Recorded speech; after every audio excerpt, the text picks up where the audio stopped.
अपने पसंदीदा शो ये रिश्ता क्या कहलाता है के डेली अपडेट सबसे पहले पाने के लिए हमारे चैनल को सब्सक्राइब करें। आज के एपिसोड की शुरुआत में अरमान दुखी होकर अभीरा से कहता है कि तुम्हारा गुस्सा करना बिल्कुल जायज है, मैं माफी नहीं मांगूंगा क्योंकि माफी गलती की होती है और गुनाह के लिए केवल सजा होती है। तुम मुझे जो सजा दोगी वह मुझे मंजूर है। अभीरा गुस्से में कहती है कि इतने बड़े गुनाह की सजा भी नहीं होती, तुम्हारी हरकत के आगे हर सजा कम है। उसके बाद अभीरा अरमान से सवाल करती है कि तुम्हें पूखी कब मिली थी। अरमान कहता है कि मैंने उसे कुछ ही घंटों में ढूंढ लिया था। यह जानकर अभीरा हैरान रह जाती है। वह पूछती है कि पूखी कितने साल मुझसे दूर रही, मैं कितने रातें सो नहीं पाई। अरमान जवाब में 7 साल कहता है। अभीरा अरमान और मायरा की तस्वीर देखती है और अरमान से पूछती है कि मायरा के साथ एक भी फोटो में मैं क्यों नहीं हूँ। अरमान दुखी होकर कहता है कि इसका कारण भी मैं ही हूँ। अभीरा गुस्से में कहती है कि मेरी बच्ची जब रोती थी तब तुम क्या करते थे? मेरी बेटी स्कूल में अपनी माँ की जगह किसको मिलवाती थी? उसका पहला शब्द क्या था? तुमने उसे माँ बोलना तो सिखाया ही नहीं होगा। तुमने मुझे सच क्यों नहीं बताया? अभीरा अरमान पर बहुत ज्यादा गुस्सा हो जाती है। अरमान स्वीकार करता है कि मुझे सच बताने के बहुत मौके मिले थे, लेकिन मुझे पता था कि जैसे ही तुम्हें सच्चाई का पता चलेगा तुम मायरा को मुझसे छीन लोगी और उसे मुझसे बहुत दूर ले जाओगी। अभीरा उसकी आंखों में आंखें डालकर कहती है कि तुमने बिल्कुल सही सोचा था। तभी अभीरा उसे अलविदा कहकर चली जाती है। अरमान दुखी हो जाता है। दूसरी तरफ कियारा आर्यन से बात करके फोन रख देती है। क्रिस उसके पास आता है और पूछता है कि क्या तुमने आर्यन को सच बता दिया? कियारा हाँ कहती है। उसके बाद क्रिस और कियारा अपने बचपन की बातें करने लग जाते हैं और चारू के साथ बिताई अपनी यादों को याद करते हैं। क्रिस कियारा को याद दिलाता है कि उसका चारू के साथ एक सीक्रेट कोड था। कियारा हैरान होती है। कियारा को इस बात से अपनी पुरानी ईमेल आईडी का पासवर्ड याद आ जाता है। मेल खोलती है तो उसे मेल में चारू का मैसेज दिखाई देता है जिसमें लिखा होता है कि उसे कैंसर हुआ है और वह सबसे मिलना चाहती है, लेकिन अभीर उसे इजाजत नहीं दे रहा। कियारा हैरान हो जाती है और उसे अभीर की बातें याद आती है। कियारा मेल में पढ़ती है कि चारू क्रिस की शादी में आना चाहती थी, लेकिन अभीर ने उसे नहीं आने दिया। कियारा हैरान होती है और सोचती है कि इसका मतलब अभीर ने हमसे झूठ बोला। आखिर उसने ऐसा क्यों किया? दूसरी तरफ अभीरा मायरा को अपने साथ ले जाने का फैसला करती है। दादू गीतांजलि से कहते हैं कि अभीरा और मायरा को अब एक साथ रहना चाहिए। अभीरा सही कर रही है। मायरा दुखी होकर गीतांजलि को देखती है। अभीरा मायरा से पूछती है कि क्या हम घर चलें? गीतांजलि रोते हुए अंदर चली जाती है। मायरा दुखी होती है और गाड़ी में बैठ जाती है। अभीरा मायरा को लेकर जाने लगती है। अरमान की दुनिया जैसे बिखर जाती है। वह दूर से मायरा को जाते हुए देखता है और दुखी होकर टूट जाता है। अरमान रोते हुए मायरा से कहता है कि तुम हमेशा खुश रहना और मुझे याद मत करना, आज सब कुछ खत्म हो गया है। दूसरी तरफ अभीर अपने घर में पूखी के स्वागत की तैयारियां कर रहा होता है। तभी कियारा आकर उसे रोकती है और गुस्से में पूछती है कि तुमने हमसे झूठ क्यों बोला? चारू हमसे मिलना चाहती थी तो तुमने चारू को मिलने क्यों नहीं दिया? क्या तुम नहीं चाहते थे कि वह आखिरी बार हमसे मिल ले?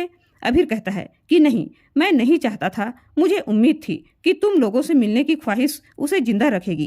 कियारा कहती है कि लेकिन तुम्हारी उम्मीद और चारू मर गई। क्या तुम डॉक्टर हो? जब डॉक्टर ने कहा था कि उनके पास समय कम है तो उसे अपने देश में ले आते। वह हमसे मिलने की अधूरी ख्वाहिश में ही चली गई। अभीर दुखी होकर कहता है कि मैं सिर्फ इतना सोचता था कि मैं ऐसा क्या करूं जिससे वह कहीं न जाए और सिर्फ मेरे पास ही रहे। कियारा गुस्से में कहती है कि तुमने बस खुद के बारे में सोचा, तुम बहुत स्वार्थी हो। तुमने मुझसे शादी भी इसीलिए की थी। क्या हमारी फीलिंग्स और बातों की कोई कदर नहीं है? अभीर हैरान हो जाता है। दूसरी तरफ रास्ते में मायरा दुखी हो जाती है। अंशुमन मायरा को खुश करने की कोशिश करता है। उसके बाद रास्ते में अंशुमन मायरा के लिए खिलौने खरीदता है। मायरा को अरमान की याद आ जाती है। वह अचानक गाड़ी से उतरकर बाहर चली जाती है। अभीरा उसके पीछे जाती है। मायरा अभीरा और अरमान की स्पेशल जगह पर चली जाती है।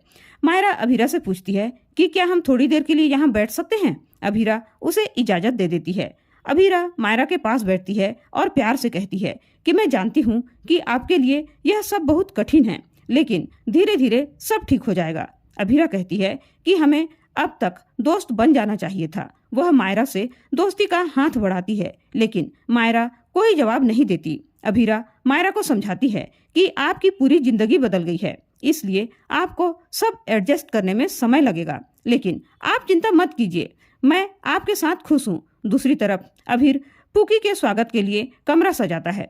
इसी बीच विद्या आती है और पूछती है कि क्या मायरा के लिए कमरा तैयार कर रहे हो। अभीर सहमति देता है और कहता है कि अभीरा पुकी को वापस ला रही है और अरमान ने भी उसे आसानी से भेज दिया। विद्या गुस्से में कहती है कि अरमान ने जो किया वह गलत था, उसने मायरा को भेजकर कोई एहसान नहीं किया है, उसने इतने समय में हमें सच क्यों नहीं बताया। अभीर कहता है कि अरमान की करनी अब बदल नहीं सकती। विद्या कहती है कि बच्चे अपनी माँ से ही सीखते हैं।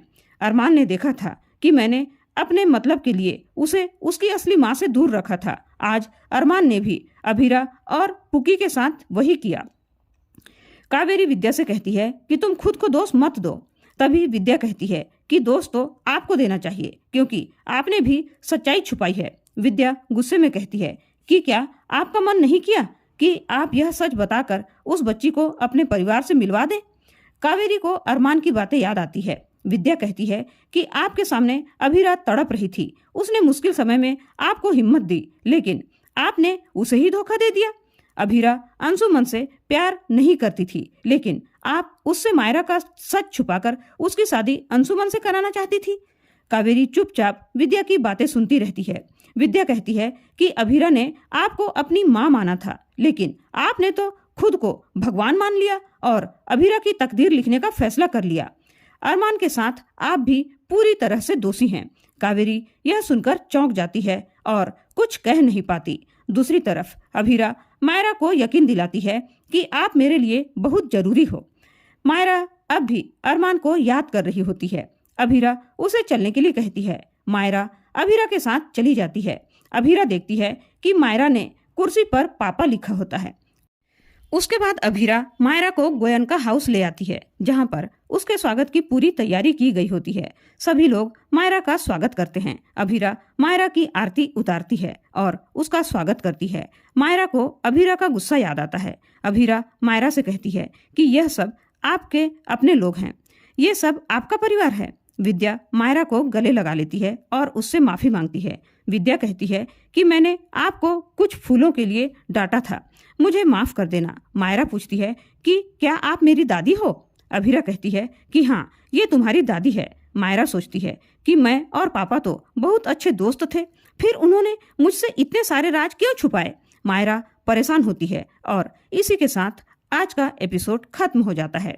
अगले एपिसोड में देखने को मिलने वाला है कि अभीरा मायरा के लिए खाना बनाकर लाती है और कहती है कि आज मेरी बेटी के साथ मेरा पहला दिन है। मायरा अरमान से वीडियो कॉल पर बात करती है और उसको याद करती है। मायरा कहती है कि मुझे गीतांजलि के हाथ का खाना पसंद है। अभीरा दुखी हो जाती है। अरमान सोचता है कि उसकी वजह से अभीरा और मायरा एक दूसरे के लिए अजनबी बन गए हैं। अब वह दोनों को फिर से मिलवाएगा।